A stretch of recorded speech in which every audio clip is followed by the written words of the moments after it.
Alô, professor, voltei. Perdão, tava na cozinha ali. O que que... Tô ok. Não, tô começando a aula, só avisando que eu comecei a gravação aqui para depois compartilhar com quem. Ah, beleza, beleza. Tá tendo obra aqui, tá meio complicado o negócio aqui. Mas eu vou permanecer por aqui.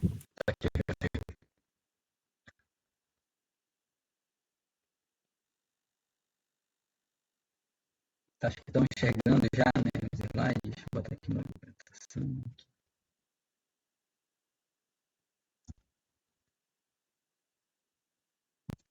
Vou botar aqui.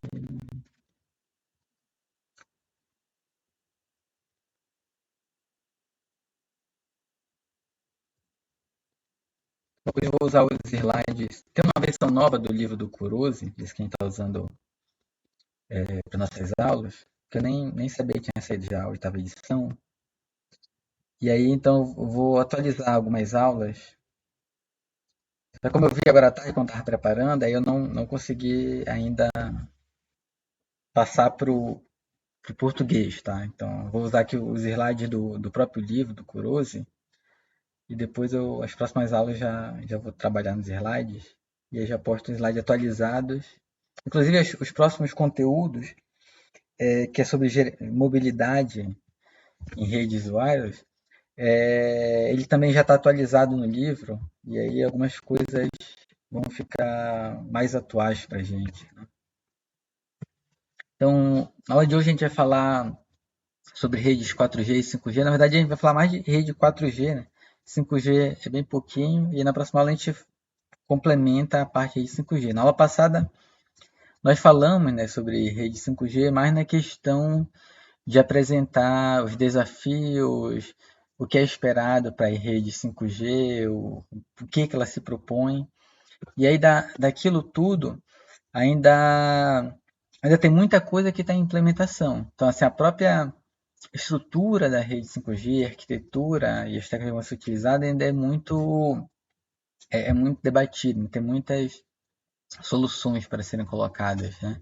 Assim, quer dizer, a gente tem que existem muitas soluções, então ainda estão sendo implementadas e colocadas em prática o que realmente vai ficar. Então hoje a gente vai falar mais de redes 4G, como elas funcionam hoje, com uma observação aqui que é a seguinte: vocês já devem ter escutado, né? LTE, o termo LTE para redes 4G. Então, no Brasil e em algumas partes do mundo, o LTE é a tecnologia que está sendo utilizada para redes 4G. Mas existem outros locais, como por exemplo nos Estados Unidos, que não é LTE, é outro padrão. Então, na aula de hoje, a gente vai estudar 4G usando a tecnologia LTE, né? Que é Long Term Evolution. Então, a gente vai entender um pouquinho o que é o LTE, a arquitetura da rede, os elementos que tem na rede.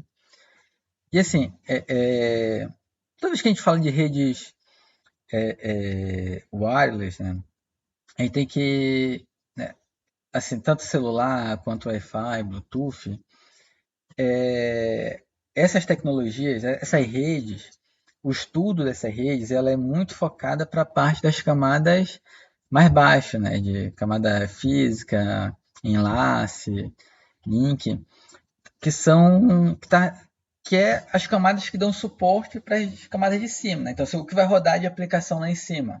Aí você vai rodar um HTTP, vai rodar um FTP, um Telnet, então vai rodar aqueles protocolos padrões de aplicação, né? Embaixo vem o TCP, depois IP, e aí mais para baixo é que vem o que é específico para as tecnologias wireless. Então a gente estudou um pouco de redes Wi-Fi, um pouco sobre redes Bluetooth, Zigbee, mas tentando não levar tanto para o lado da camada física, porque já é uma parte mais de engenharia, né? Nosso objetivo, nosso foco é mais na parte de protocolos, como as coisas funcionam, e não entrar em escovar bit, digamos assim, né? Então, da mesma forma, 4G e 5G, a gente vai tentar ver de uma visão mais mais macro de alguns protocolos.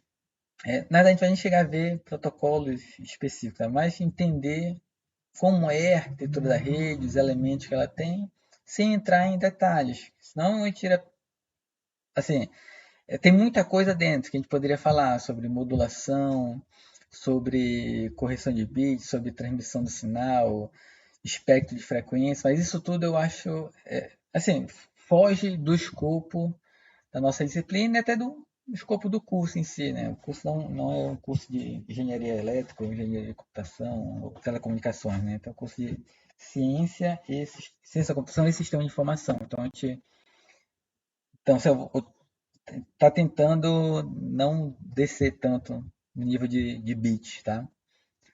E aí, então, a gente vai falar hoje de redes LTE. E aí, quando a gente mais na frente falar de mobilidade, a gente já vai estar relacionando com esses elementos da rede LTE, que também vão ter semelhante na rede 5G. Então, a ideia das redes 4G e 5G é serem soluções para mobilidade de internet em áreas metropolitanas, né? Então, assim, a gente tem as redes Wi-Fi, né, que são redes locais, a rede Bluetooth, que são redes menores pessoais.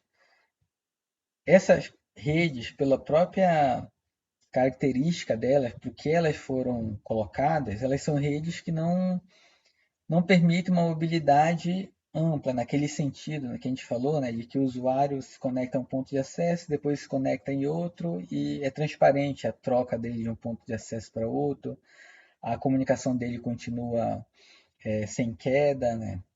Então, essas tecnologias não tinham esse propósito. Apesar da gente já ter soluções de redes mesh e redes Wi-Fi que a gente consegue ser móvel entre elas, mas são adaptações. As redes celulares, elas vieram mesmo para pensando já na questão da mobilidade, né? Então, elas vieram para atender uma área metropolitana. E nesse atendimento da área metropolitana, mesmo dividindo a rede em células, a gente já entende que o usuário vai ser móvel, ele vai passar de um lado para o outro, de um ponto de acesso para outro, e ele vai.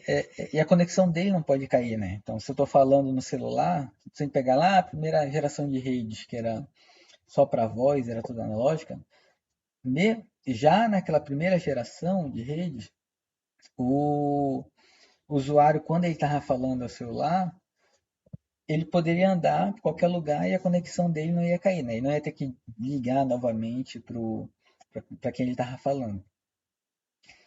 A partir do sucesso das redes celulares na questão de voz, rapidamente se pensou em transmitir também dados para essa rede, né? Aí vieram as redes 2G e as redes 3G, nós estudamos a arquitetura delas, né? Lembrando que da rede 1G para a rede 2G, a gente pulou do analógico para o digital. A rede 2G era digital, mas era só para voz. As redes 3G vieram para incorporar a transmissão de dados, né, acesso à internet nessas redes que eram só para voz. Mas ainda tinha, digamos, a divisão, rede de dados e rede de voz.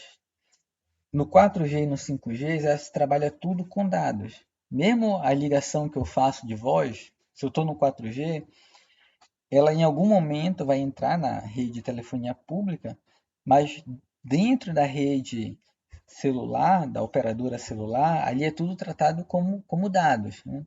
Tudo é digitalizado e são pacotinhos de dados que são enviados. E aí, então, nas redes 4G e 5G, transmitir dados de forma que permita a mobilidade pensando em internet. E aí a rede 4G e 5G, inclusive, ela já é uma rede, já são redes todas pensadas em internet, em IP, basicamente. Sim. A gente vai trabalhar sempre com IP dentro dessas redes. E aí, então, um amplo, né, assim, a ideia é ter usuários espalhados, né, um amplo acesso a usuários, usuários tipo broadband conectados com uma rede desde 2000, desde 2019, né? Aqui ele está pegando dados dos Estados Unidos, só pegar aqui. Tá? Então, nos Estados Unidos e na Coreia, então eles passam 97% do tempo conectados já na rede 4G, né?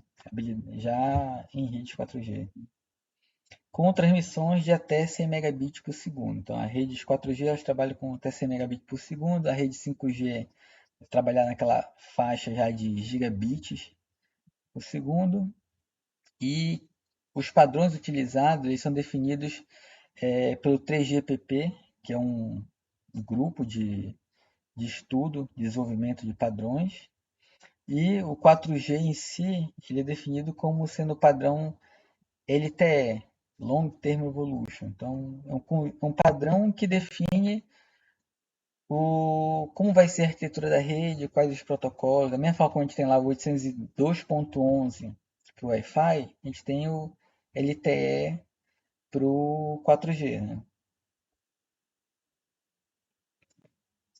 E comparando as redes celulares com são redes móveis, né, com redes cabeadas, a gente tem uma distinção em relação ao que é núcleo e o que é borda da rede. Tá? Então, e quando a gente estuda redes de um modo geral, né, a gente tem os elementos do núcleo da rede. Se a gente pensar no núcleo da internet, conjunto de roteadores, né, e outros elementos que prestam todo o serviço da internet, e a borda da internet são as redes de acesso, que é o que a gente de fato está estudando. Está estudando as redes de acesso. Então, é como eu conecto o usuário final ao núcleo da rede. A rede celular ela é uma rede global, né? É uma rede de redes, onde vai ter uma ampla utilização de protocolos que já são utilizados, já são estudados, né? HTTP, DNS, TCP, UDP, IP, NAT, e onde eu aplico algumas tecnologias novas de SDN, tunelamento e separação de planos de dado e controle. Né? Então, não sei se vocês já estudaram sobre SDN. SDN é aquela ideia de software definido por rádio, onde na minha rede eu vou ter dois planos. Assim, a minha rede eu vou ter os meus equipamentos todos controlados por software, onde esse software eu vou poder estar desenvolvendo esse software. Essa é a ideia. Eu vou ter ali um switch gerenciável, por exemplo. Esse switch gerenciável eu vou poder programar o que eu quero que ele faça exatamente. Eu vou poder definir que métricas eu vou analisar daquele switch. Eu vou poder definir como eu vou liberar minhas portas, que tunelamento eu vou fazer ali dentro, se eu vou aplicar redes virtuais ou não. Só que eu vou fazer isso não a partir do software do, do fabricante. Vou poder fazer isso a partir de um software que eu mesmo posso desenvolver. Então, a gente pode desenvolver aplicações específicas para rodar em equipamentos específicos da rede. E aí, com isso, a gente tem uma separação. Até tem uma figurinha aqui, eu estava procurando tentar colocar no slide, e aí acabei não conseguindo, mas vou só ver aqui onde é que está. Aqui. Vou aproveitar esse site aqui.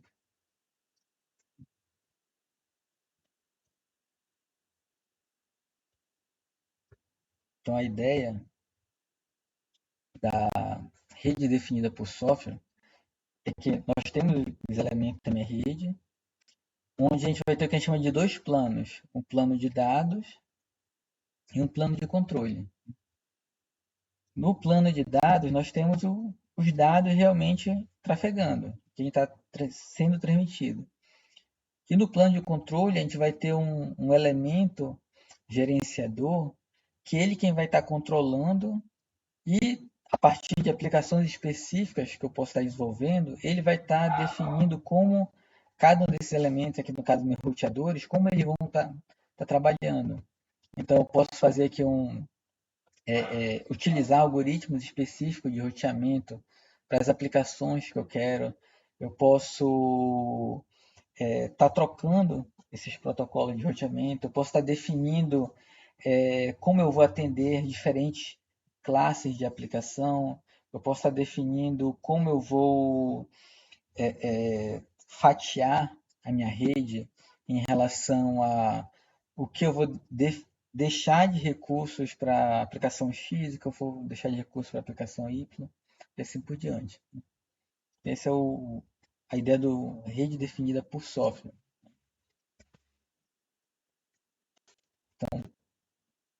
Esse conjunto todo de tecnologias vão estar sendo aplicadas nas redes 5G, nas redes 4G e 5G já são aplicadas nas redes cabeadas, também vão ser aplicadas aqui nessas redes. E a gente vai ter interconexão com redes cabeadas também, né? O que vai diferenciar das redes cabeadas, obviamente, os links vão ser links sem fio, né? Mobilidade em primeira classe de serviços significa que a gente vai permitir que os usuários eles tenham a mobilidade plena, né? Assim, aquela ideia de poder, eu estou aqui conectado falando com vocês, se eu entrar no carro e for lá para, então não estou na UFOPA agora, estou me ensinando o processo aqui de casa. Se eu for lá para a UFOPA para utilizar algum recurso, enquanto eu estiver me movendo, a gente pode estar aqui na comunicação, na transmissão, sem ter essa queda da comunicação, né?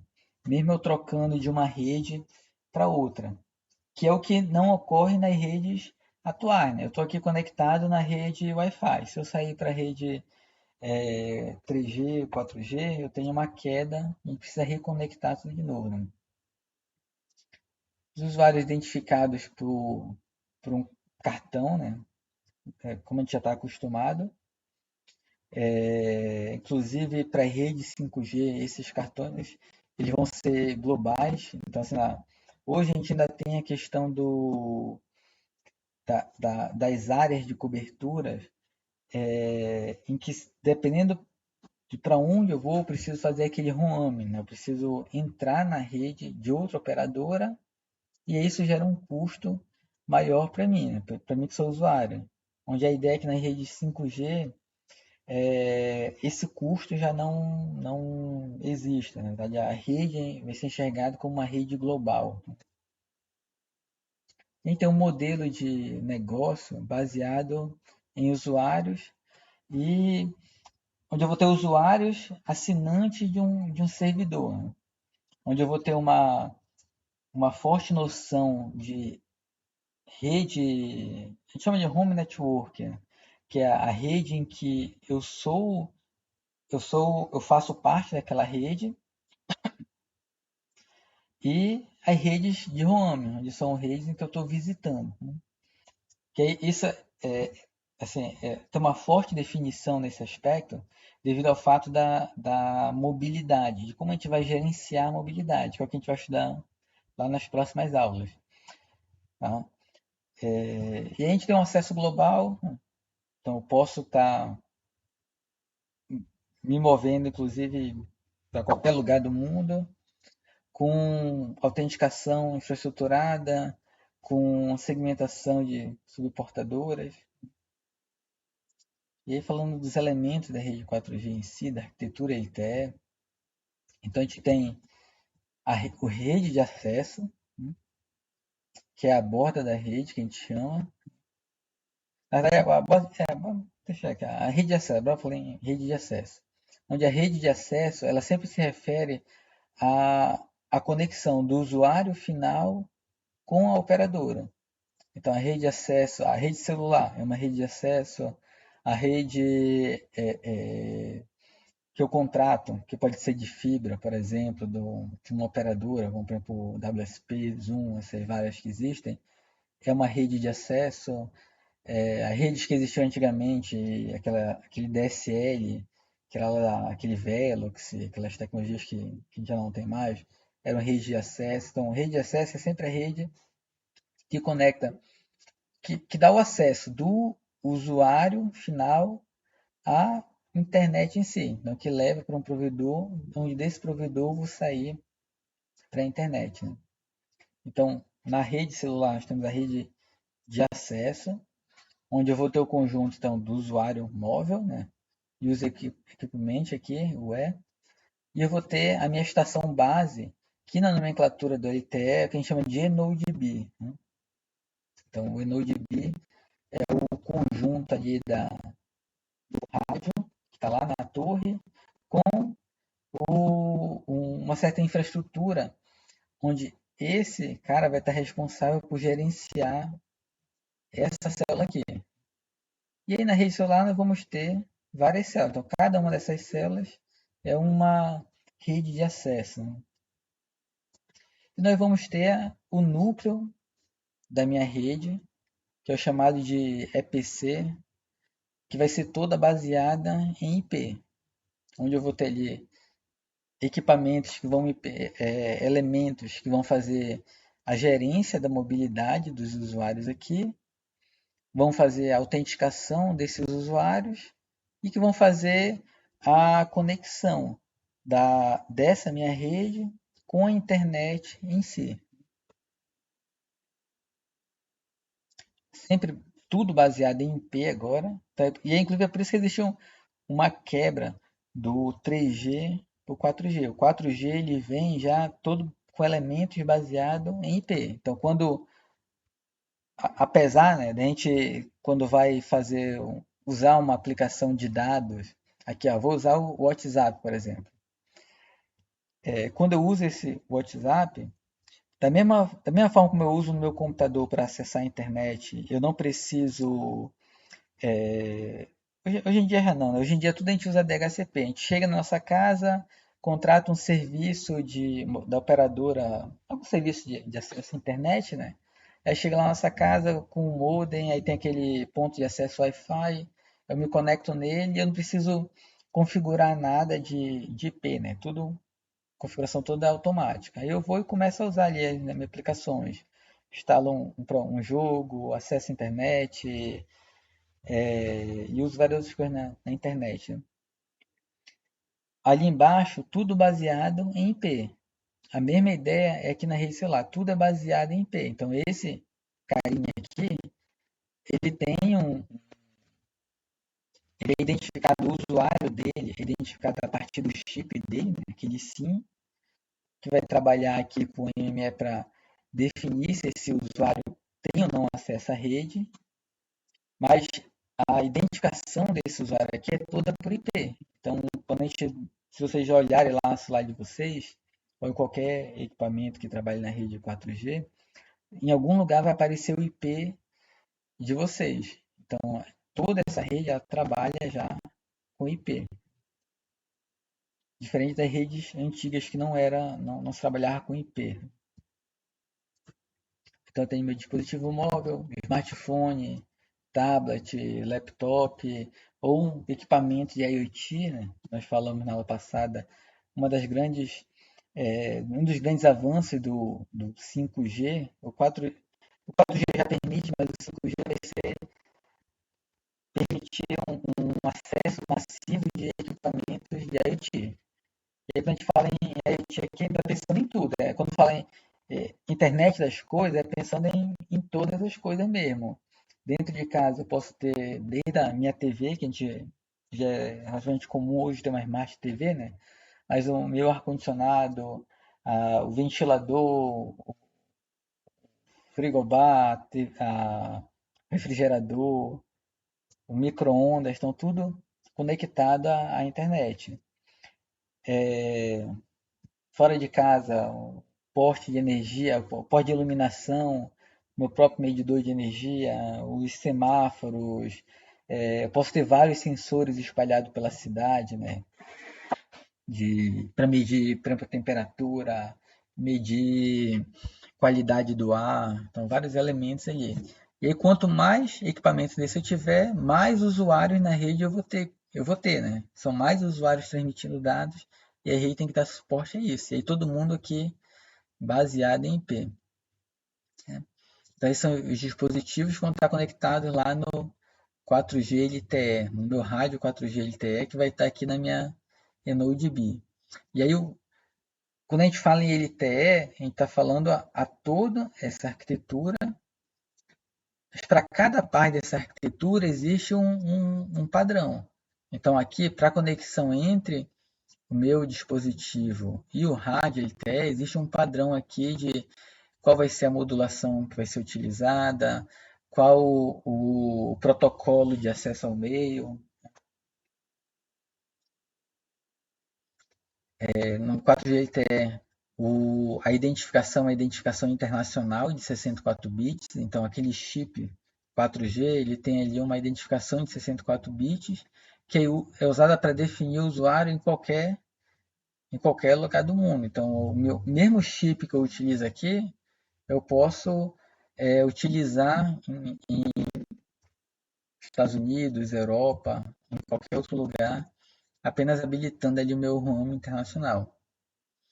E aí, usando o jargão da LTE, a gente tem o E, que é o User Equipment.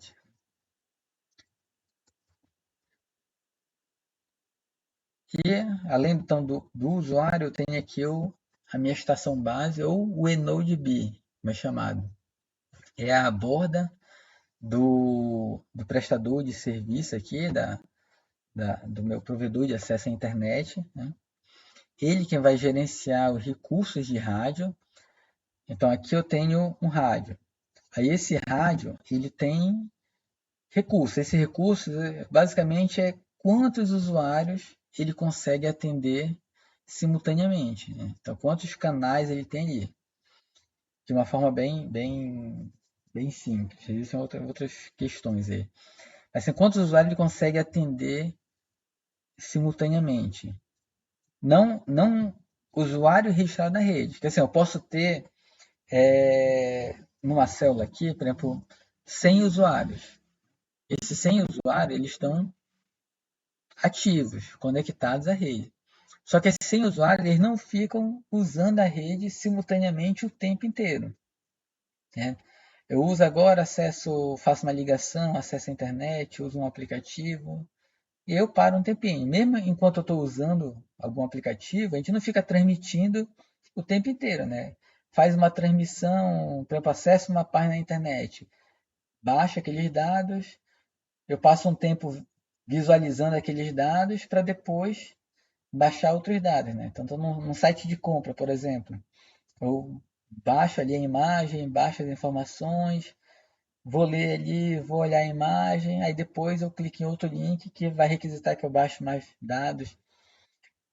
Então, isso ocorre entre todos os usuários. E aí, essa transmissão, esse digamos que download para todo mundo, tem que ser gerenciado para que eu possa ter mais usuários. Eu pensar assim, se todo mundo transmitir ao mesmo tempo, eu consigo atender 50. Mas então só vou ter 50 usuários registrados aqui? Não, porque esses 50 não vão ocupar todo esse meu recurso. Eu posso ter, por exemplo, 100 usuários aqui, porque eu sei que tem como eu gerenciar, porque nem todo mundo fica transmitindo ao mesmo tempo. Então essa é a gerência que a estação base vai fazer, que meu EnodeB vai fazer. Além de gerenciar também a mobilidade do usuário aqui dentro dessa área de cobertura, dentro dessa célula. Então, esse usuário está andando por aqui. À medida que ele está andando por aqui, essa estação ela tem que identificar quando ele está começando a sair da célula e quando ele ainda está andando pela célula, exatamente para poder se preparar para aquele handover, né? Para fazer a troca de uma célula para outra sem que a transmissão, sem que a conexão caia. Ela então coordena os dispositivos, a autenticação deles, trabalhando junto com outros elementos, como o MME, e vai ser assim, similar a uma rede, ao ponto de acesso da rede Wi-Fi. Esses equipamentos só podem se comunicar com essa estação base. Eu tô aqui do lado, eu tô com o meu celular aqui do lado do meu notebook. Os dois estão conectados no LTE. Eu quero mandar um arquivo desse celular para cá para o laptop. Eu não vou fazer uma transmissão direta para cá. Daí eles dois não se comunicam diretamente, nem se enxergam. Esse laptop sabe que tem um elemento, digamos que interferindo entre aspas, né, aqui na comunicação dele com o EnodB e vice-versa. Mas eles nem se enxergam, não tem como mandar direto. Eu preciso sempre ir pelo ponto de acesso. Então, esse equipamento ele só se comunica com o ponto de acesso. Esse aqui só se comunica com o ponto de acesso. Então, nesse sentido, ele é semelhante a ponto de acesso Wi-Fi. Ele vai coordenar, vai trabalhar naquele esquema de gerenciar para que todo mundo tenha acesso, o protocolo de acesso ao meio, trabalhar para as questões de interferência, trabalhar para as questões relacionadas a evanescimento de sinal, ao terminal oculto. Então, todos aqueles problemas lá em Wi-Fi também existe aqui e esse elemento que vai estar trabalhando para isso. Né? Esse é o meu EnodB. Passando para o núcleo da rede. Então, aqui é a parte de acesso, usuário e EnodB. No núcleo da rede, a gente tem o HSS, que é o Home Subscribe Service, onde ele vai guardar as informações relativas à mobilidade dos usuários. Então, assim, existem várias formas de permitir a mobilidade dos usuários. Isso a gente vai estudar melhor isso lá nas próximas aulas. Tá? Mas, assim, uma das formas um dos grandes problemas da mobilidade é assim, eu vou ligar para o fulano de tal. Como ele é um usuário móvel, a primeira pergunta é aonde ele está? Como eu vou alcançar esse usuário? Então, para eu alcançar esse usuário, em algum lugar tem que estar registrado aonde ele está. Então, por exemplo, fazendo um exemplo, um paralelo aqui. Então, digamos que eu moro com meus pais, né? E aí vocês sabem onde eu moro. Moro com meus pais, sabem meu endereço e, e sabem como me encontrar nesse endereço. Se eu saio, vou para outro canto, faço uma viagem, por exemplo, vocês sabem que para falar comigo precisam ir naquele endereço vão encontrar informações de que eu estou viajando. Né? E aí vão passar a informação de que, olha, Marcelino viajou para tal lugar, para falar com ele, tem que ligar para esse número aqui, que é o número lá de onde ele está hospedado, por exemplo. Né? Então, essa casa dos meus pais, ela é o ponto de referência que sempre que quiserem falar comigo, vão me procurar ali. Quando eu voltar de viagem, eu vou voltar para esse local. Agora eu mudei, eu não moro mais com meus pais, eu moro em outro endereço. Esse outro endereço agora passa a ser a minha referência. E aí, lógico, eu preciso avisar para todo mundo, né? Olha, então eu mudei agora, se quiserem falar comigo, esse é meu endereço. Se eu fizer uma viagem, se eu sair, vocês vão me procurar nesse endereço e lá vão ter informação de para onde eu estou, de como entrar em contato comigo. Então, antes eu tinha um local principal, depois que eu mudei, eu fui para outro local principal. Então, essa a mesma ideia. Quando vocês quiserem informação quando o equipamento, quando eu vou me conectar, vou fazer uma ligação para alguém, eu vou enviar dados para alguém, eu preciso saber aonde é a referência daquele usuário. Então, pelo nosso código, pegar pela telefonia celular, né? Então, pelo nosso número de telefone. Pelo nosso número de telefone, aquele número, parte dele identifica qual é a rede em que é a minha rede home, é a rede que eu faço parte. Quando eu mudo de operador, o meu número muda e naquela mudança, eu tenho, apesar de hoje existir a portabilidade de número, né? Mas isso é uma outra coisa mais em cima. Mas assim, cada número me diz quem é o meu home, para onde eu tenho que ir para encontrar informações daquele usuário. Então, esse Home Subscribe Service é isso que ele faz. Ele guarda as informações de mobilidade, fico clicando aqui sem querer, do usuário. Qual é a rede home dele? Aonde eu vou buscar informação para eu saber aonde ele está, para eu poder me conectar com ele. E ele vai trabalhar junto com o MME, que é esse outro aqui, para fazer a autenticação dos dispositivos. Tanto porque esse aqui é quem faz realmente a parte da autenticação de dizer se o usuário. Deixa eu passar logo aqui. Acho que ele falar agora. Vou falar dele depois. Mas o MME, então só pulando aqui, é ele quem faz a autenticação em si dos usuários. Não só a autenticação no sentido de verificar se aquele usuário realmente é o usuário que disse que é, né? Identificar aquele usuário, mas checar, por exemplo, se qual é o plano de dados dele, se ele tem acesso, se ele está em dia com os pagamentos dele. Então, é ele quem vai colocar as informações se aquele usuário pode ou não se conectar, se ele é realmente o usuário dessa rede, se ele está em dia com a conta e tudo mais. Então, esse conjunto vai sempre estar trabalhando para poder autenticar ou não os usuários, tanto aqui nessa rede quanto em outras redes. Então, no MME, Mobile Management Entity, ele vai fazer a autenticação do usuário, do dispositivo para a rede, da rede para o dispositivo, e vai coordenar a mobilidade junto com HSS. E ele vai gerenciar o handover aqui entre os usuários, essas células. Aí que nessas células são as células da própria rede, né? Não de outras redes. E vai sempre estar dando aqui o ping, o page de localização de aonde está esse usuário.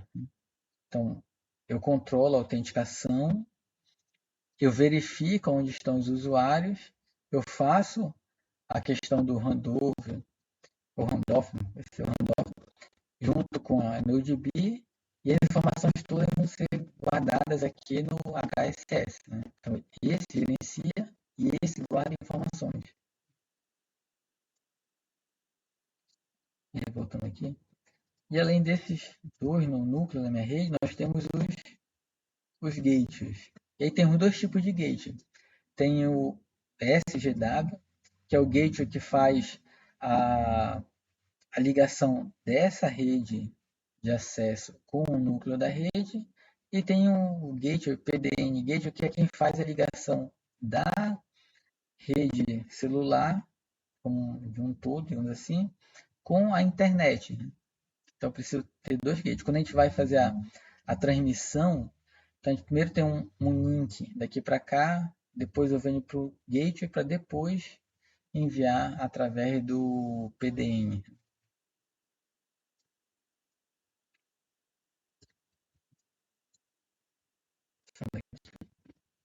E aí na rede LTE 4G, como está colocando sei lá no início, ela é uma rede que é definida por software, é um tipo de rede que implementa SDN, tá? E ela separa a rede em dois planos, o plano de controle e o plano de dados. Então, no plano de controle, a gente tem todos esses elementos trabalhando para prover a mobilidade dos usuários, fazer a gerência dos usuários, trabalhar na parte de autenticação, trabalhar na parte da segurança dos usuários, né? Então, algum equipamento, quando se conecta nessa rede, ele tem que ser identificado não só por uma questão de saber se ele tem acesso ou não, se ele pagou a conta, se ele é um assinante ou não, mas checar se esse usuário realmente é o usuário que ele diz que é. Então, no chip, aquele código de 64 bits, ele não é simplesmente para identificar, mas para fazer a segurança de que esse usuário realmente é o usuário que desconectou. Inclusive, hoje em dia, todos esses perceberem, né, os golpes, né, os roubos que nós temos hoje não são roubos de clonagem de celular. Antigamente, existia muito essa questão da clonagem de celular. O celular do fulano de tal foi clonado, aí se passaram por ele e usaram para fazer roubo, darem golpe, fazerem coisas que não deveriam, né? Hoje em dia, nós não temos mais esse tipo de golpe em relação a clonar o celular, né? O que nós temos? Nós temos o roubo das contas de aplicativos, né? Então, a pessoa cai ali no golpe e passa a senha ou passa o código de verificação do WhatsApp, do Instagram, do e-mail, não sei o quê. A pessoa, a pessoa lá mal intencionada, né, pega esse código, entra no aplicativo como se fosse o dono da conta e a partir dali começa a praticar coisas que não deveria, né? Por quê? Porque é muito mais fácil conseguir roubar esse código das pessoas do que conseguir burlar todo o sistema de segurança aqui para fazer um aparelho se conectar como sendo o de outra pessoa. Então aqui, ó, uma das grandes evoluções aqui na parte de controle foi essa melhora em relação a gerenciamento da mobilidade, em relação à autenticação, em relação à segurança. E aí vem as falhas de aplicações, né? E aí, mas esse já não está mais nesse escopo. Né? O problema já não é aqui, o problema já é lá em cima nas aplicações, né? Então tem todo um controle aqui, todo um plano de controle, e tem um plano de dados, onde realmente ocorre a transmissão dos dados. Então, quando o usuário quer transmitir, essa ideia, quando o usuário vai transmitir dados para alguém, vai fazer uma ligação. Hoje em dia tudo é dados, né? Tá falando, então, quando ele vai ou fazer ligação ou usar um aplicativo, seja o que for, ele não vai passar por esses elementos aqui, o HSS, o MME. Ele só acessa esses elementos se ele precisa alguma coisa relacionada à mobilidade, se ele precisa encontrar aonde está um outro usuário. Depois que ele já tem informações, a transmissão passa apenas pelo gate. E é uma transmissão direta do tipo tunelamento. Né? Então esse é o meu plano de dados. Né? E é isso, com isso a gente melhora a transmissão, evita overhead na rede, consegue ter novos protocolos nos links, consegue utilizar outras camadas físicas, consegue trocar os tipos de equipamentos que eu tenho, então tem várias vantagens em separar o plano de dados do plano de controle. Pensando no plano de dados, né? Então a nossa pilha de protocolos. Então o primeiro salto que a gente chama é quando eu preciso enviar dados, né? A gente vai primeiro enviar esses dados para a estação base. Então, semelhante como a gente tinha lá na rede Wi-Fi, onde eu primeiro me conecto com o Wi-Fi e depois do Wi-Fi ele pega, inclusive, se lembrar lá, a gente tinha aqui eu tenho um ponto de acesso. Esse ponto de acesso até o usuário é de 3.0.2.11. Se aqui está conectado padrão internet, cabinho azul lá com um roteador, aqui eu tenho esse 2.3.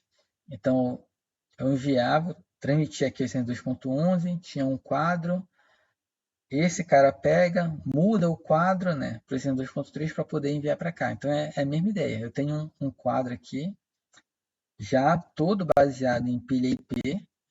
Então, lá em cima tem a aplicação, eu tenho o transporte, eu tenho um número IP da minha aplicação. Então, tudo que está rodando no meu smartphone ali, a gente pode sempre com o smartphone porque ele é o elemento mais clássico da rede celular, né? Mas pode ser um smartphone, pode ser um laptop, pode ser um smartwatch, pode ser qualquer equipamento em que eu coloco ali o chip da rede e me conecto através dessa rede LTE 4G. Então, ele tem um IP, em cima ele roda aplicações como estamos acostumados, os protocolos HTTP e vários outros. E para cá, para baixo, que a gente vai ter as camadas específicas para o LTE, onde eu vou ter uma camada de o Packet Data Convergência, PDC, uma camada de link de rádio, uma camada de acesso ao meio e a camada física. Nessa minha estação base, da mesma forma como a gente tem lá nos pontos de acesso e nos roteadores, camadas específicas para até que nível ele vai trabalhar, a gente também tem aqui. Então, assim, o meu ponto de acesso, lembra daquela discussão, eu preciso de um ponto de acesso ou de um roteador Wi-Fi. Apesar de para a gente parecer tudo a mesma coisa, né? Eles são elementos com funções diferentes e custos diferentes. O roteador ele implementa mais camadas, por isso ele tem um custo mais alto. Para implementar mais camadas, precisa ter mais memória, precisa ter um processador melhor, ele vai trabalhar mais, né, do que um ponto de acesso. A mesma ideia aqui, esse elemento ele tem só as camadas que ele precisa ter, que é só ter a camada IP.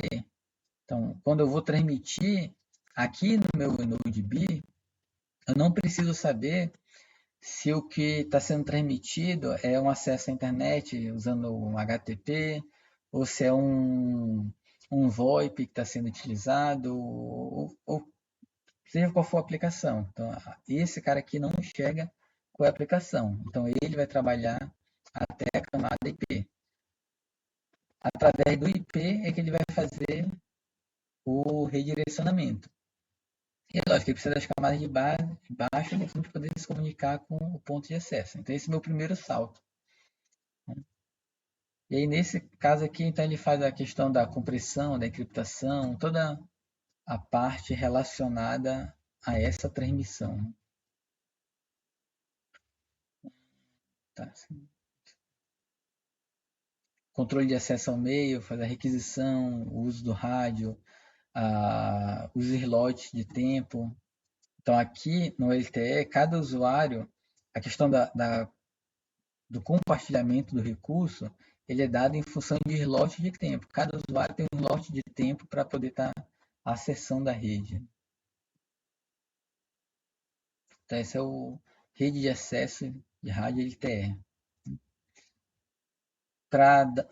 Ele separa em canais de downstream e upstream, são canais separados, onde para downstream ele usa modulações como FDM, TDM, OFDM, então usa multiplexação ortogonal, né? E para upstream usa FDM, TDM e OFDM também, tá? Aqui a gente não vai entrar em detalhes, isso aqui é aquela parte que está falando de escovar bit, né? E cada dispositivo vai alocar 1 ou 2 milissegundos de slot de tempo em 12 frequências, né? E aí tem um algoritmo padronizado ali de escalonamento para poder definir que usuário acessa em qual slot de tempo. E para cada dispositivo a gente consegue até 100 megabits por segundo. E depois que eu fiz a transmissão para cá, né, do ponto de acesso do usuário para minha NodeB, aí a NodeB eu preciso enviar os dados para o Gate. E aí aqui a gente tem outra pilha de protocolos. Uma pilha de protocolos que trabalha com protocolo GPTU, UDP e IP. Aqui em cima a gente vai trabalhar, então perceba que essa parte aqui de IP ela foi encapsulada para cá, para outros protocolos. São protocolos específicos para fazer essa transmissão aqui dentro do núcleo da rede. E aqui dentro do núcleo da rede a gente vai ter camada de link física que vai ser específica dependendo da tecnologia que a gente está utilizando aqui. Então, aqui na ponta, né, no acesso, ele é wireless. Né? Então, o meu smartphone se conecta numa rede sem fio. Mas aqui internamente no núcleo da rede, eu posso ter o que a gente chama de backhaul, né? Wireless, mas em geral a gente tem aqui a conexão por fibra ou de alguma rede de altíssima velocidade. Exatamente porque eu estou concentrando vários usuários, eu preciso ter uma saída de altíssima velocidade. Aí isso vai depender então da tecnologia ali que eu estou utilizando para fazer a transferência. Então é feito um tunelamento onde a gente vai ter datagramas encapsulados de GPRS, né? E aí, usando o protocolo GPRS, então aquele GPRS lá da rede 3G, então, mas aqui no caso só o protocolo, não a tecnologia, que vai ser enviada dentro de protocolos UDP. Então aqui em cima o UDP com o GTPU. O UDP aqui é porque essa rede é uma rede de altíssima velocidade com confiança dos dados que eu estou transmitindo. Então não tenho, digamos que problemas aqui em perder dados. Meu problema em perder dados, ter interferência, ele ocorre aqui. Então aqui eu consigo transmitir e trabalhar com DP exatamente para minimizar as taxas de overhead. Né?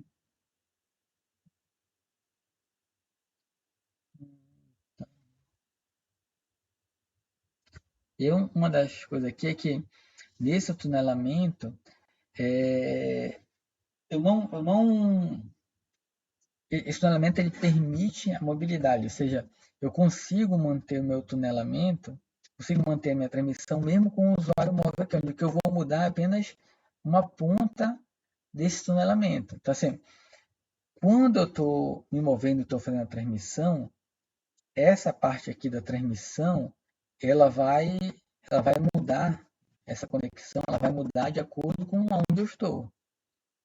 Mas daqui para frente, a conexão continua mesmo, o tunelamento dos dados continua mesmo. Ele vai chegar até aqui e daqui é que vai procurar onde eu estou. Assim, né?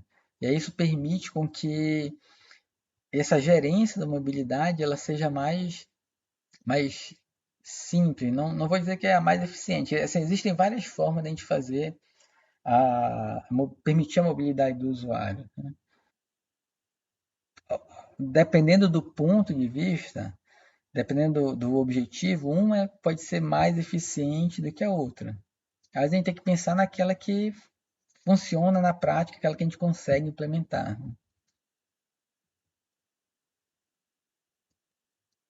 Tá.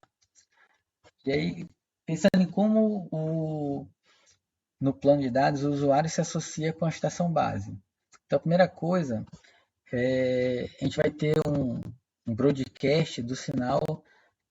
É sempre muito semelhante lá, como a gente falou, em Wi-Fi. Né? Então, a nossa estação base ela fica em broadcast, enviando sinais, que a cada 5 milissegundos, em todas as frequências aqui.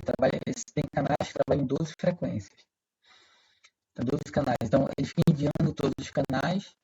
E aí o equipamento do usuário é que detecta que aquela rede está ali. Né? Então, não é quando a gente liga nosso celular, por exemplo, não é a rede que detecta que a gente ligou e aí vai fazer o registro do celular à rede. É o contrário. Quando eu ligo o celular ele procura a rede.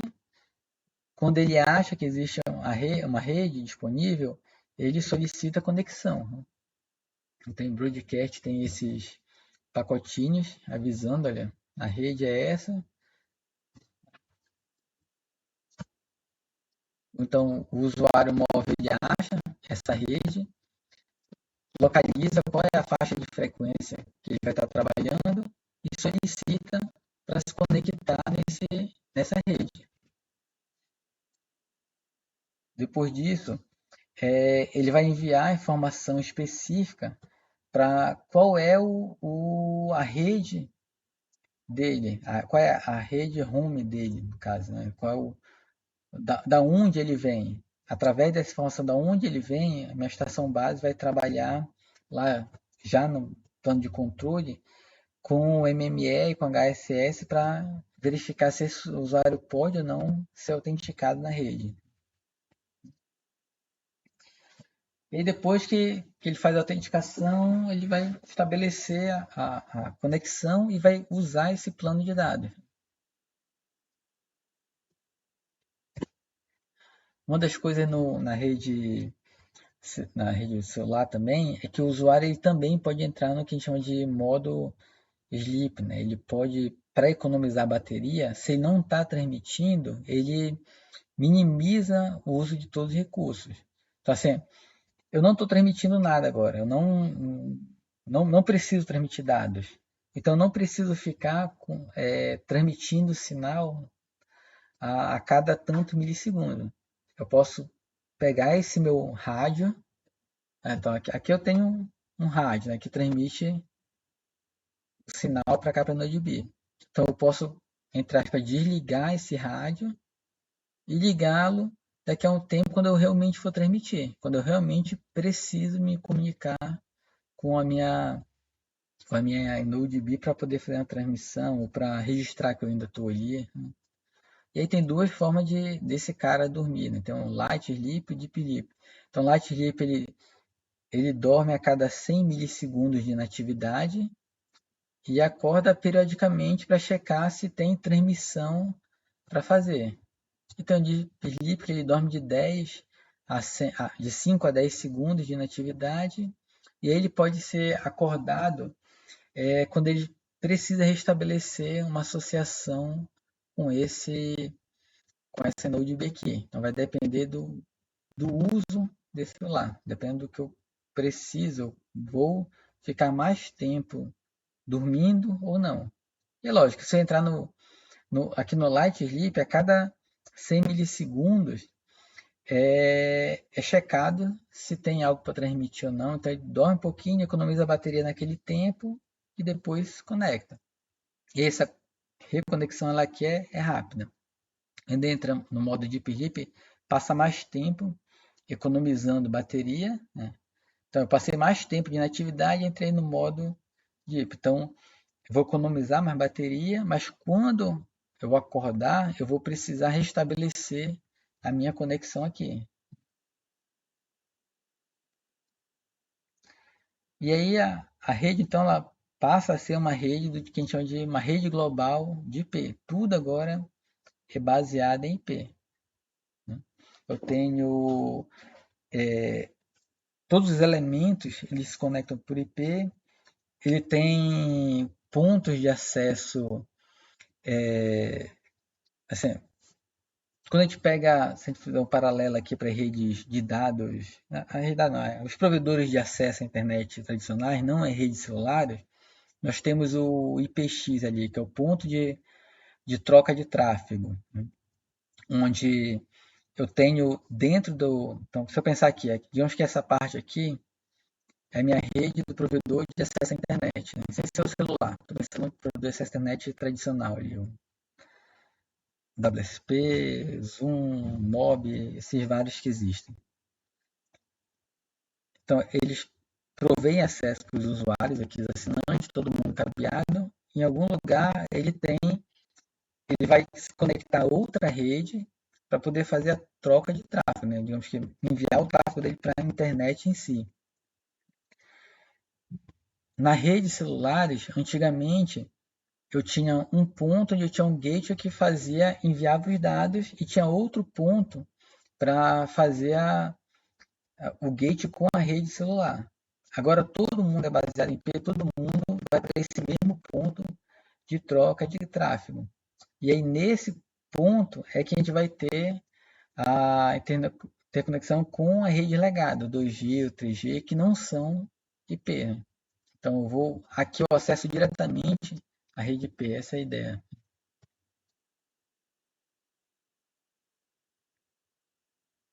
Então eu tenho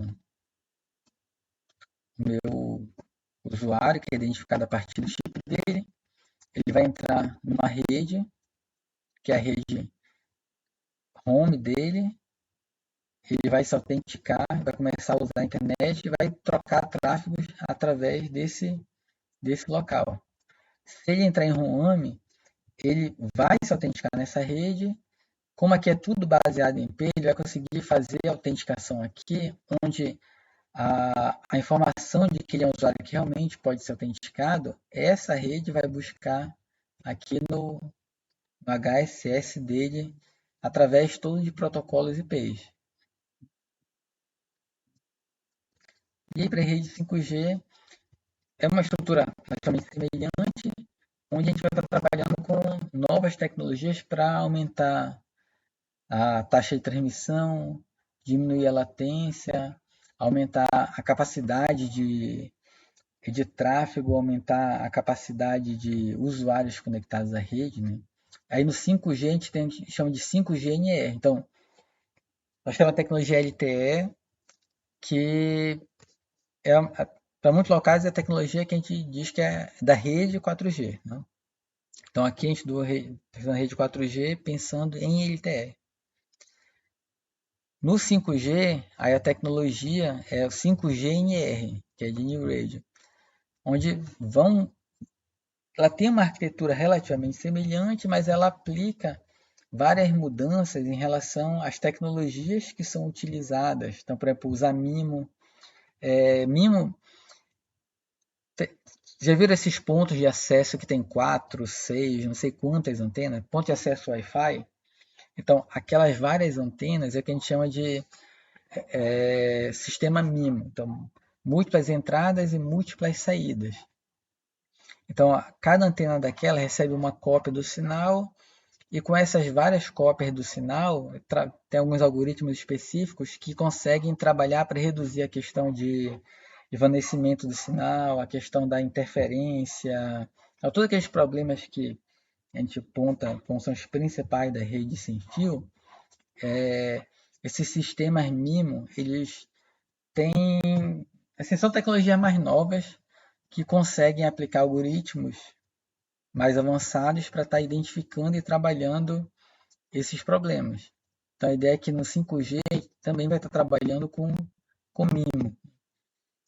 Entre outras coisas, trabalhando com faixas de frequência mais altas, trabalhando com mais de uma faixa de frequência. Então uma das coisas para aumentar a taxa de transmissão é que o meu smartphone, por exemplo, ele não vai estar conectado em um canal, ele pode estar conectado em mais de um canal.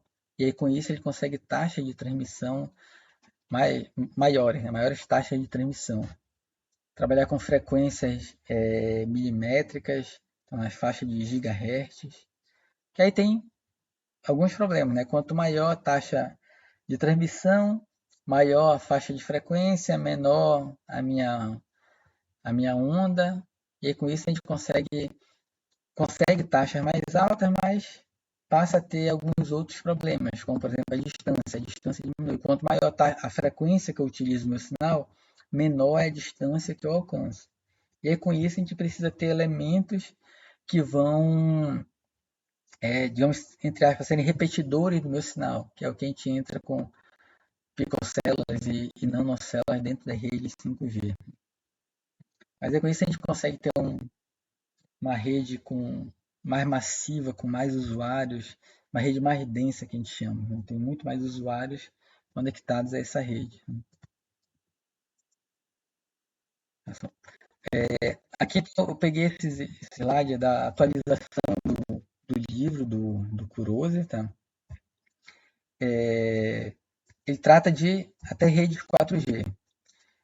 5G só faz esse pequeno comentário. Na próxima aula, aí eu estou organizando o material para estudar um pouco mais de rede 5G, entender um pouco mais, né, como ela funciona, qual é a arquitetura. Tá? E aí, hoje a ideia é então ver um pouquinho da rede 4G e eu vou pegar aqui agora começar a mostrar para vocês sobre o NS. Deixa eu abrir bem aqui. Eu fechei agora sem querer. Então, vocês querem perguntar alguma coisa? Tem uma pergunta aqui, peraí. Professor, a disponibilidade de vários sinais no mesmo local e a conexão com mais de um canal não causa interferência. Sim, sim. Então, quanto mais elementos eu tiver, quanto mais redes eu tiver, eu vou ter maior interferência. E é por isso que uma das técnicas a ser utilizada é o MIMO, que é o MIMO ele consegue trabalhar melhor com essas várias interferências e consegue assim, ele consegue melhor aproveitamento do sinal, da energia do sinal, trabalhar algoritmos específicos para correlacionar. Então, assim, tem uma grande parte aí relacionada a processamento de sinal, né? Mas a ideia do MIMO é resolver problemas para esse tipo de rede, para esse tipo de locais, né? Com muitos sinais, com muitos equipamentos. Além de ter uma coordenação, né? Assim, quando a gente tem, por exemplo, um local que tem muitas redes Wi-Fi, cada uma é uma rede independente, cada uma se conecta, trabalha numa faixa de frequência, sem olhar para do lado. A ideia do 5G é ter muitos elementos, ter muitos repetidores, mas aí como todo mundo faz parte da mesma rede, a gente consegue ter uma gerência dessa rede, consegue dizer, olha, esse equipamento aqui vai trabalhar nessa faixa de frequência, esse outro equipamento vai trabalhar nessa outra faixa de frequência, exatamente para não ter, para reduzir a quantidade de interferências que vão ter entre eles. Assim, passa-se algo organizado. Hoje em dia o que a gente tem é algo totalmente desorganizado, né? Muitas redes, muitos elementos, muita interferência e ninguém gerencia nada. Na rede 5G a ideia é substituir tudo por uma única rede com muitos elementos onde eu vou poder gerenciar tudo, né?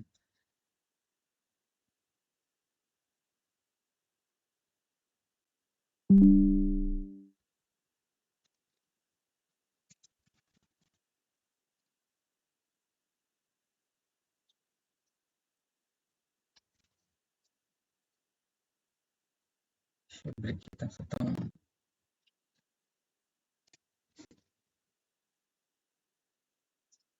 Já está trabalhando com o NS, né? Então o NS ele é um simulador de rede, esse aqui é o site dele, né? Isso, né? O NS ele é um simulador de redes onde ele adota a filosofia Linux, né? Então ele é código livre, ele é free, a gente pode baixar, pode implementar novos protocolos, implementar novas funções. Então ele tem várias vantagens para quem trabalha com rede. Tem algumas desvantagens, né? Assim, não, digamos que não é o mais amigável de todos, no sentido de que para fazer uma simulação de rede, eu vou clicar aqui, clicar ali, botar os ícones, ligar tudo e dar play, né? A gente precisa realmente programar, né? Mas e tem uma linguagem de programação para fazer simulações que ela é relativamente intuitiva, relativamente simples de utilizar. E aí, seguindo o passo a passo dele, inclusive a gente consegue fazer já fazer simulações interessantes, né? Inclusive testar o que a gente está estudando. Tem várias versões, dependendo do que eu quero testar, a gente precisa trabalhar uma versão ou outra, mas para o que a gente vai estudar na sala, a gente pode sempre pegar a versão mais nova, que é essa 3.36.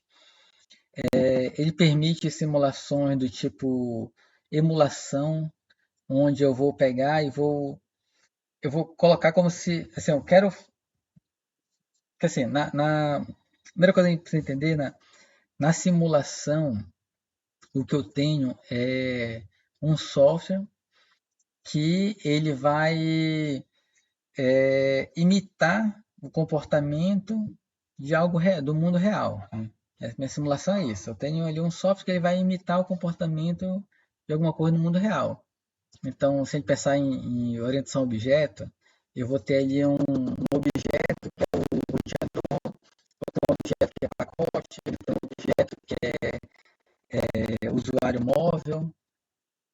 E esses objetos, né, lá da minha programação, eles vão estar trabalhando, né, vão estar executando ali funções para simular, para para funcionar no mesmo passo a passo como se fosse um sistema real, né? Como se fossem os objetos do mundo real fazendo ali a transmissão. Então, nossa simulação é isso. Nossa simulação é um software que imita um sistema real. E então eu não vou de fato pegar um arquivo e transmitir esse arquivo para a rede. O que eu vou fazer? Eu vou em algum local lá e dizer, olha, eu preciso fazer uma transmissão com essa característica aqui. Vou usar o protocolo TCP, vou enviar essa transmissão que eu vou fazer, são pacotes que vão de tanto em tanto milissegundo, o tamanho dos pacotes são assim, né? E aí eu vou enviar esses dados pela rede. No caso, o meu software vai pegar esse pacotinho, vai colocar num. Então eu tenho ali um objeto que é o meu equipamento do usuário. Ele vai pegar esse pacotinho e vai calcular, então, numa rede real, dependendo do tamanho do pacote, dependendo do link que eu coloquei ali, dependendo da tecnologia que eu estou utilizando, do buffer, dependendo de todas as características que eu coloquei ali, quanto tempo esse pacote ia demorar para sair desse usuário e chegar aqui nessa outra ponta. Dependendo do ruído, esse pacote iria ou não ser perdido,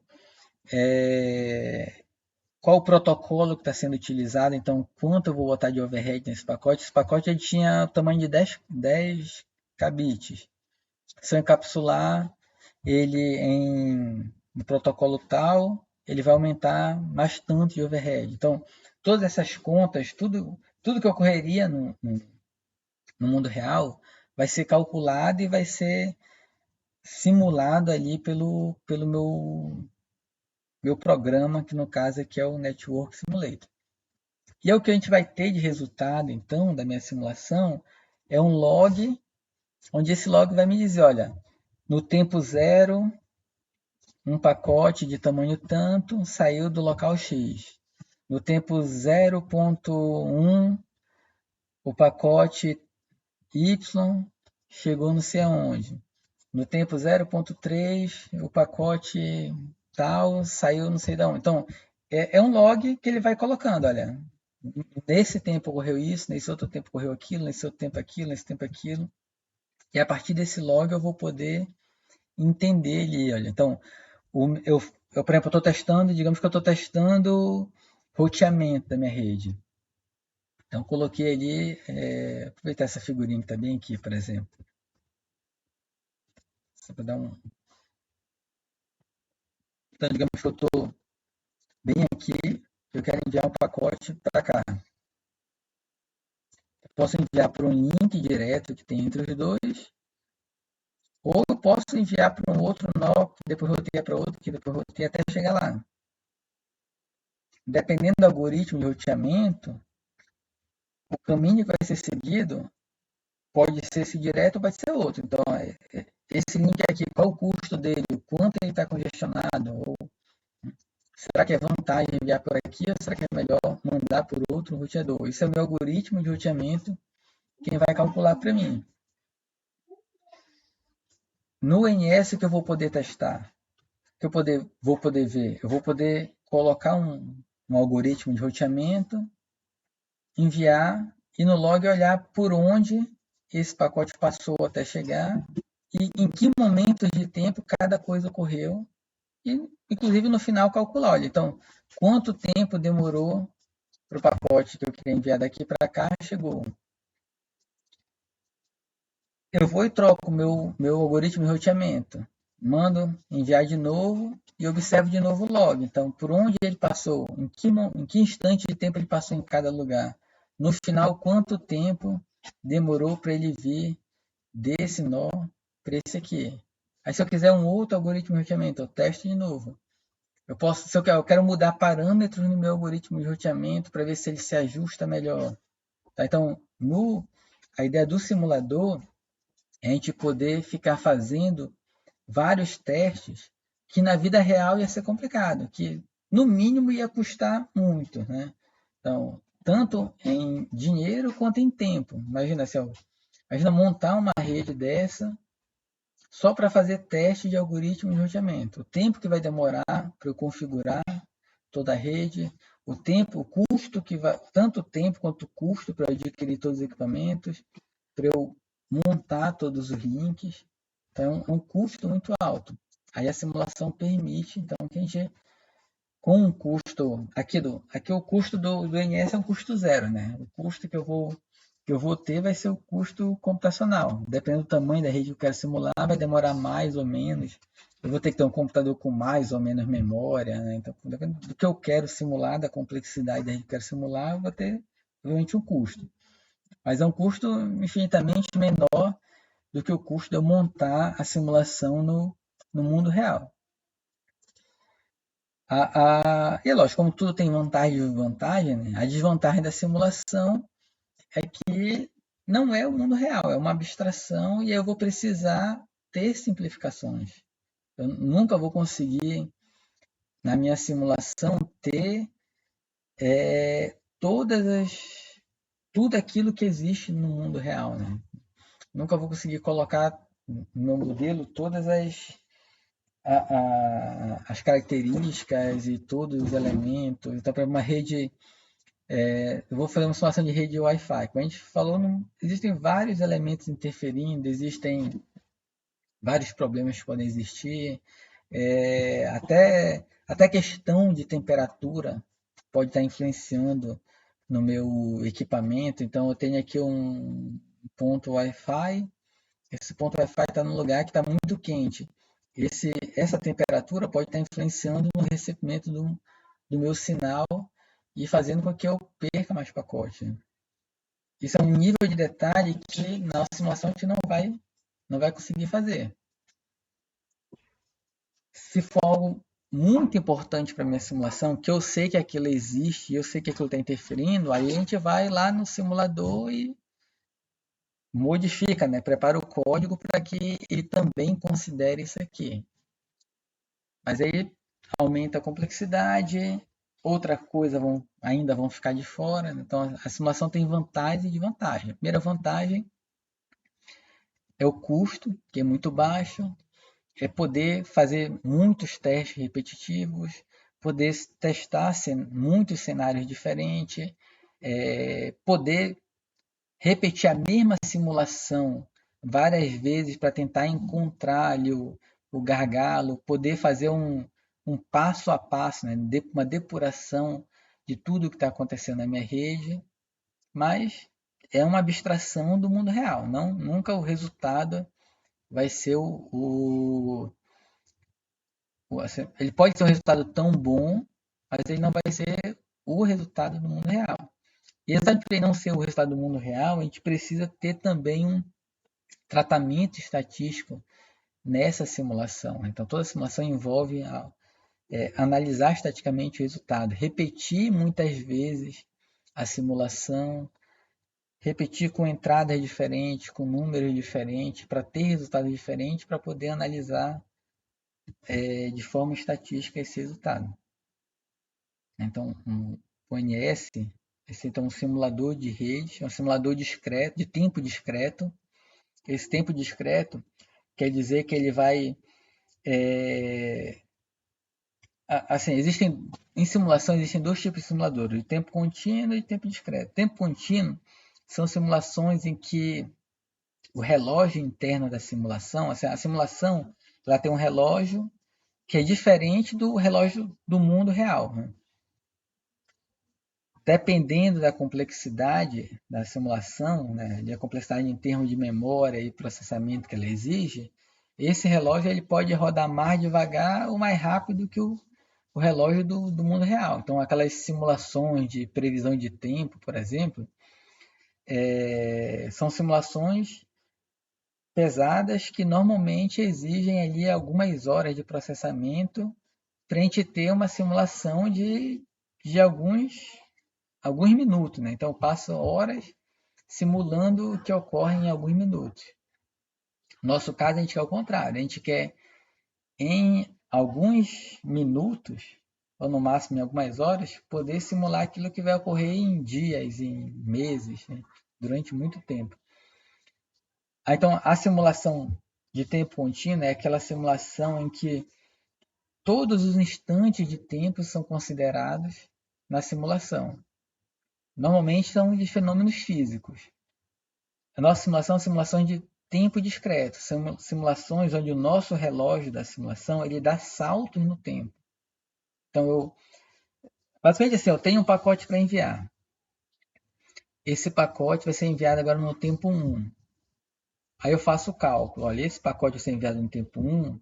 Eu sei que ele vai chegar ali, onde ele tem que chegar, no tempo 1,3. Então, o que eu vou fazer? Eu vou pegar esse meu pacote, colocar lá onde ele tem que chegar, no objeto que ele tem que chegar, isso pensando em programação, né? Pego esse pacote aqui, coloco ele lá onde ele tem que chegar, no objeto que ele tem que chegar, e eu vou lá no meu relógio e coloco, olha, meu relógio agora é 1,3. Qual é a próxima coisa que tem que acontecer? A próxima coisa é esse pacote agora tem que chegar no outro elemento ali. Pelo tamanho do pacote, pelo limbo que eu tenho, pelas várias características da minha rede, quanto tempo demora para ele chegar lá? Ah, demora 0,3. Ah, então eu vou lá no meu relógio, adianto ele para 1,6 e já coloco aquele pacote onde ele tem que estar. Agora eu vou entrar numa parte que eu tenho que fazer roteamento. Quanto tempo demora para fazer roteamento? Ah, demora tanto. Então eu vou lá no meu relógio, adianto o relógio para aquele tempo, para dizer que eu já fiz o roteamento, e depois naquele momento eu mudo os meus objetos para que eles reflitam aquele comportamento. Então isso que a gente chama de simulação a tempo discreto. As coisas vão ocorrendo e eu vou fazendo cálculos para dizer em que instante de tempo cada coisa ocorreu. Vou pegar aqui a documentação, então se eu for bem básico do NS. A gente vai trabalhar com o tutorial básico dele. Nesse tutorial básico dele, deixa eu ver aqui, tem a versão em HTML e em PDF. Só um momento, só rapidinho, por favor. Já volto aqui.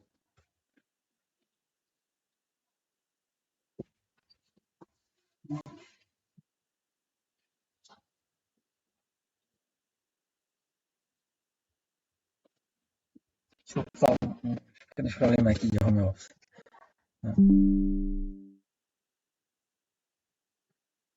Só voltando aqui onde eu estava.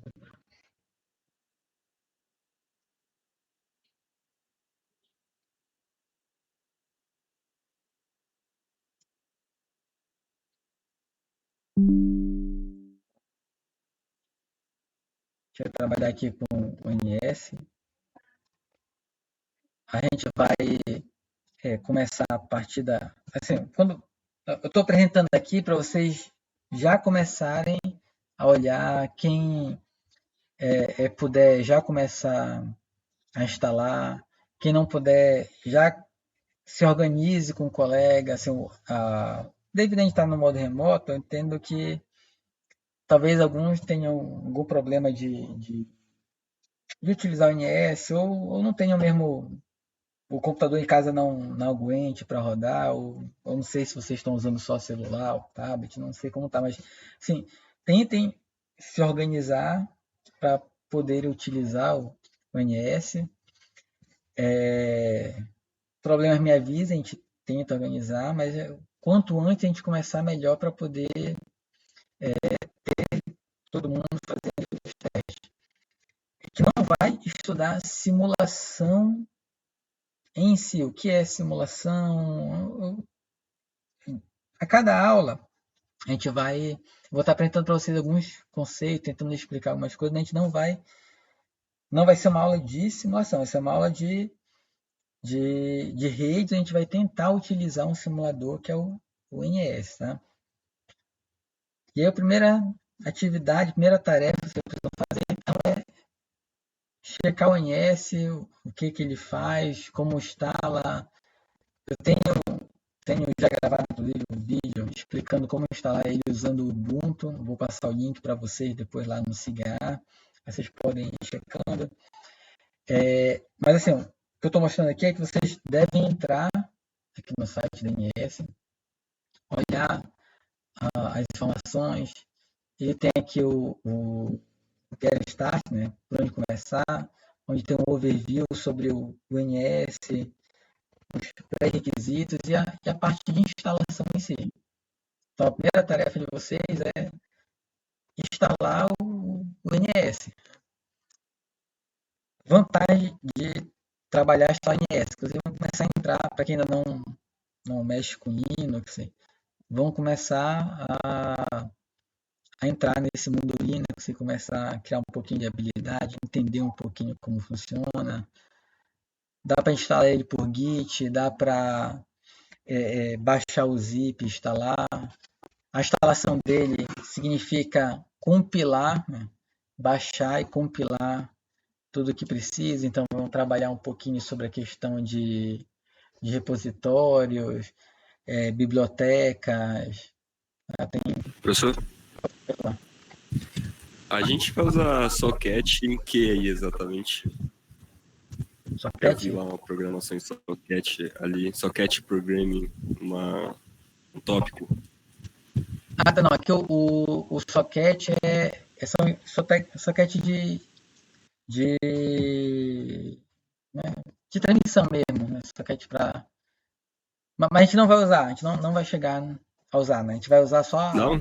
Não, a gente não vai chegar a usar essa parte. Né? É porque eu já programei Socket no Python e no C. No C eu achei complicado, C++. Não tão difícil, mais difícil. Não, a gente não vai entrar nessa parte aqui, não. A gente vai... É porque assim, ele tem muito recurso, onde eu posso realmente... Assim, eu posso só entre aspas, né, utilizar o que ele já tem ali, implementado, ou eu posso implementar novas coisas para ele. E aí essa parte de implementar novas coisas para ele inclui, inclusive, programação de socket. Mas a gente não vai entrar nesse nível, né? Beleza. Então, assim, o que eu quero colocar aqui, deixa eu só ver aqui. Que teste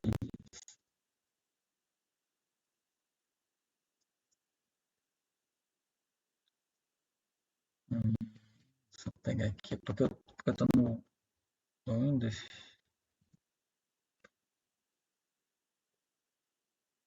Assim, tem muita informação, quando estiverem olhando aqui, não se preocupem, se não entenderem tudo, vão avançando e vão testando. Deixa eu ver aqui que eu...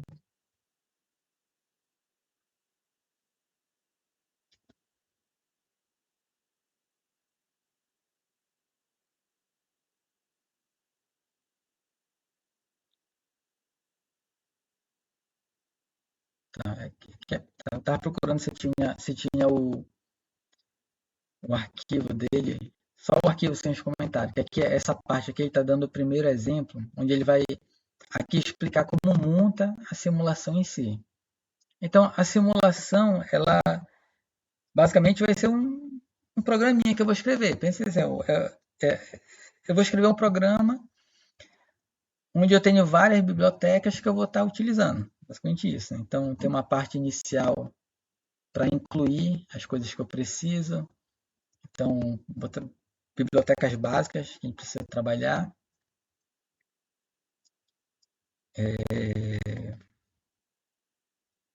Preciso definir como eu vou salvar os resultados.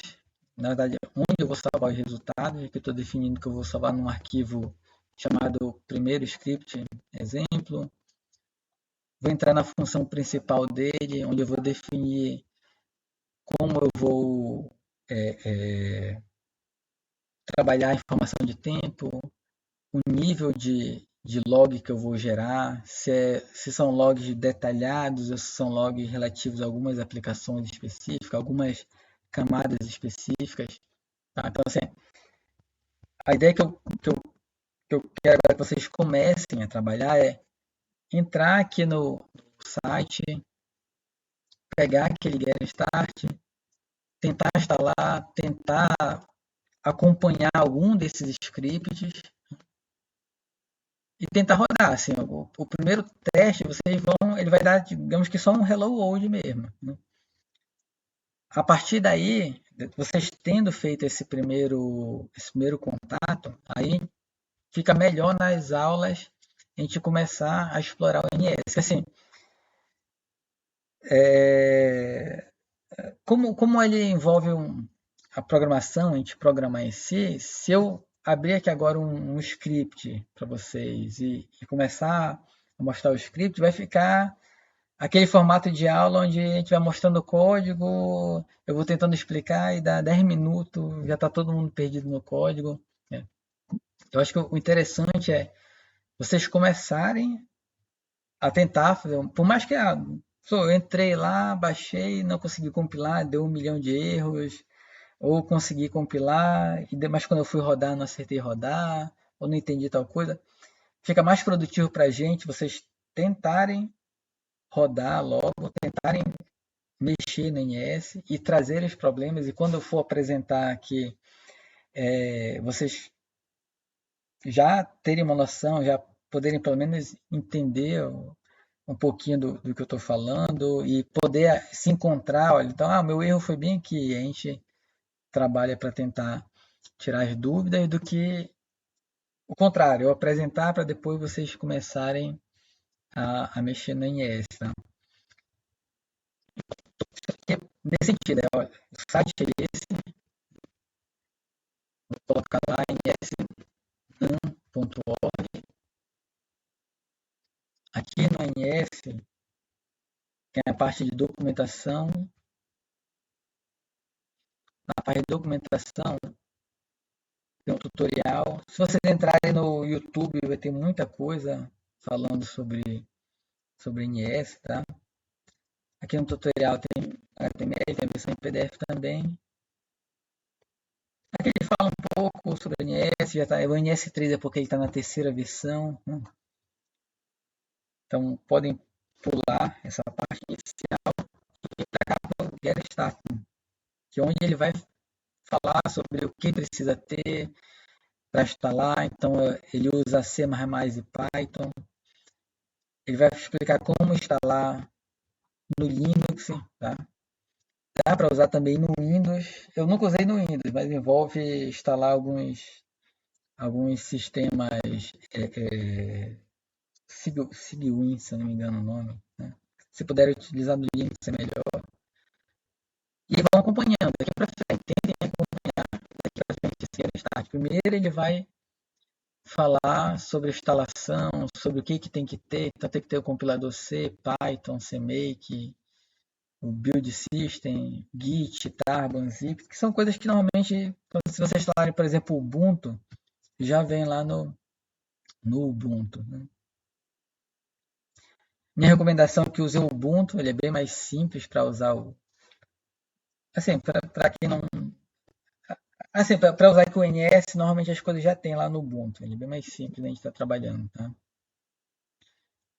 E ele explica, tem várias formas de instalar, ele vai explicando essas várias formas de instalar, até ele chegar no momento de testar, para ver se a instalação deu certo. E aí vai rodar um exemplo. Ele vai dar um Hello World. Deixa eu ver aqui.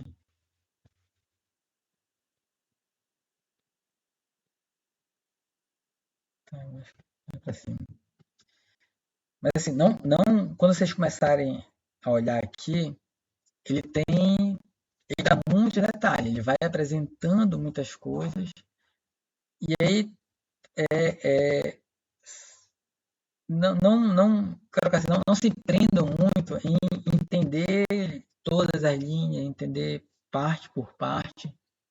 Vão colocando ali, vão rodando o que ele está mandando rodar, vão vendo se está funcionando, vão tentando entender, mas não fiquem presos em tentar entender todos os detalhes, entender exatamente por que isso, por que aquilo, que aí a gente vai, durante as aulas, tentando verificar. Até porque tem coisas que ele vai colocando aqui que já são, digamos que um pouco mais avançadas, que a gente nem vai precisar. Então essa parte aqui, que ele está explicando de argumentos de programação, é como é que eu escrevo meu programa, minha simulação, onde eu posso... É normal, né? Na simulação, a gente fazer vários testes diferentes, mudar vários parâmetros diferentes. dependendo de como eu escrevi a minha simulação, para cada vez que eu for fazer um teste diferente, eu posso precisar compilar de novo a minha simulação. Se a minha simulação for muito grande, essa compilação ela pode demorar um pouquinho. Então é mais interessante eu colocar as coisas como argumento para a hora que eu vou rodar. Mas os testes que nós vamos fazer vão ser testes mais simples, que eles rodam rápido. Então não vai fazer muita diferença eu ter que toda hora ter, entre aspas, compilar de novo as coisas. Né? Então, por exemplo, essa parte aqui é algo que a gente pode estar pulando. Então, se entenderam, conseguiram usar, fizeram o teste lá, funcionou direitinho, entenderam, ótimo. Mas se tiveram dúvidas, não conseguiram entender, podem pular para o próximo passo, desde que, lógico, não seja algo que trave. Né? Então, estou tentando instalar. Não consegui instalar, você não vai conseguir passar para o próximo passo, que é testar o NS, né? E aí, então, vão precisar tentar ali, vão precisar tentar resolver qual é o problema da instalação. Né? Aí vocês podem utilizar qualquer editor de programação. Tá? Na hora de executar, realmente a gente vai usar a linha de comando. Né? Vocês vão ver que existe uma organização do código em relação quando a gente vai escrever a simulação. É muito semelhante a montar uma rede mesmo. Assim, eu tenho uma parte de programação que é comum, algumas configurações que a gente tem que fazer que sempre vão estar lá, vocês só vão adaptar, mas na hora de construir a simulação em si, vai ser, olha, eu preciso definir quem são os meus nós, quais são os tipos de nós, Ethernet, é Wi-Fi, é o quê? Qual é o protocolo que eu vou utilizar, é TCP, é IP, a minha transmissão, a aplicação que eu vou utilizar, qual é essa aplicação, quais são as características dessa aplicação. Então, existe ali um passo a passo que a gente segue que é muito parecido com o passo a passo para montar uma rede mesmo. Né? Tem que botar os elementos, tem que configurar a placa de rede, tem que ligar os links, até chegar no ponto de ter a aplicação funcionando. Né? E muitos vocês vão lembrar lá de rede Zoom, né? Vocês estudarem rede Zoom aqui no ANS, tá? Então, por hora, façam o primeiro teste, tentem executar, tentem instalar, e aí nas próximas aulas a gente vai vendo as coisas com mais calma, com mais detalhe. Eles atualizaram aqui o site, tem umas coisas que não tinham antes aqui. Essas interfaces para se quiser usar o Visual Studio. Então, aqui está recomendando usar o Visual Studio. Podem usar o Visual Studio. Eu usava outras ferramentas. Eles deram aqui uma atualizada recente no site.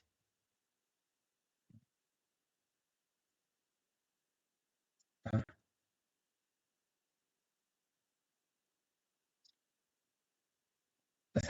Ele é pesado para a gente instalar. Quando vai instalar, demora um pouco. Dependendo da máquina, demora uma horinha ali compilando, instalando tudo. Mas depois, que as simulações que a gente vai fazer são simples, elas rodam rápido. Se é possível usar o laboratório, eu posso verificar lá a utilização em laboratório. E aí, quem quiser usar laboratório, se eu posso organizar, posso checar horários a resposta é sim, dá para usar. Só vou precisar organizar. No caso, preciso saber quantos alunos vão querer ir para o laboratório. Questão de horário, a gente vai organizar horário. Tá? Mas dá para usar. Mas assim, tenham esse primeiro contato. Pelo menos entrem no site, naveguem, olhem, entendam o que está acontecendo, procurem no YouTube alguns vídeos, façam uma primeira pesquisa para começar a entender aqui um pouquinho o que é o NS, como ele funciona, o que dá para fazer com ele. Dá para fazer muita coisa. Quem trabalha com pesquisa usa direto o NS para fazer simulação de rede 5G, 4G, implementar novos algoritmos, fazer simulação de transmissão de dados usando drone. Você vai ver que tem milhão de coisas diferentes usando o NS.